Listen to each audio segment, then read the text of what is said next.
my first question goes to Taio. The man in between us is a legend. Yes. You are a young gentleman, in this business. What have you learned from this gentleman right here? I've learnt humility, positivity.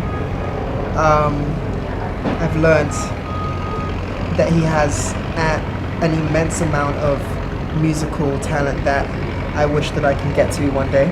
No, you haven't. I'm learning, and I'm just trying to be a sponge and really just soak in as much of you as I possibly can, and really infuse that into what I do.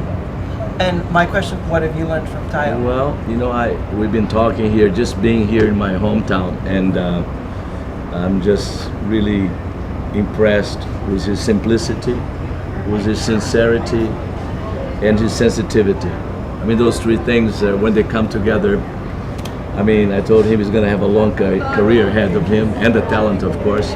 But I think the style, it's so important, and he has a great style. Thank you. And good taste. Good taste. Good taste is important. Good taste in music, good right? I have great taste in music. Yeah. And so does he. He has amazing taste in music. So talking about this film, seeing it last night, it's got, the music is such a huge part of the film, and I feel like, looking at back here, it just resonates soul. So what is it about the soul of bossa nova music that you feel comes through the film? Well, I was here around then. I was working a club here in Copacabana, and that's when bossa nova started. And the songs were unbelievable. The music was like incredible. I would say, like, I don't even know how to describe it. It was bohemian days in Rio, like Paris in the 30s, and the amount of songs, and it was just an incredible time. And I was blessed and lucky to record and to take all those songs to the world. And there's a song in the movie, I'm sure you know, Mais Que Nada. I heard that song here. I was like 19 years old, and I recorded it. Was Brazil 66, was a huge hit. And then I did it again with Will I Am in 2006, 40 years later, and became a huge hit all over the world. So that, I think for me, that show, and it's in the movie again in a different way. So the magic of music, and I'm sure, Taio understands that very well. How does bossa nova influence your music? Obviously lately the musical styles that I've been putting out are very rhythm based.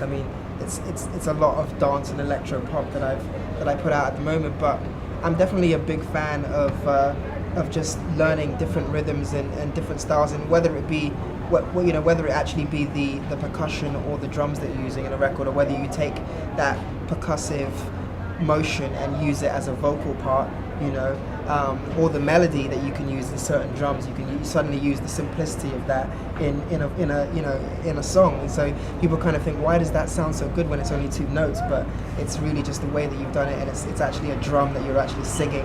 There's so many applications, and it's really good to just kind of fuse the two different worlds into and I something must add that he has the voice to carry that, right? Because without that, yeah, he does. So can you do the part in Mais Que Nada? Mais Que Nada. Mais Que Nada, when he goes, I can't, really fast, like, do it. That, you're referring to another song, Wait, Magalenha. Will you do that part? I was listening to it the other day. Calango, no calango do tapetinho, estamos fazendo essa modinha, a senhora se naquele tempo que vivia lá na roça, uma filha na Bahia, outra filha para criar calango, no calango. Thank you. But are we done? Yes, Okay, my answer to that is no, I can't do that.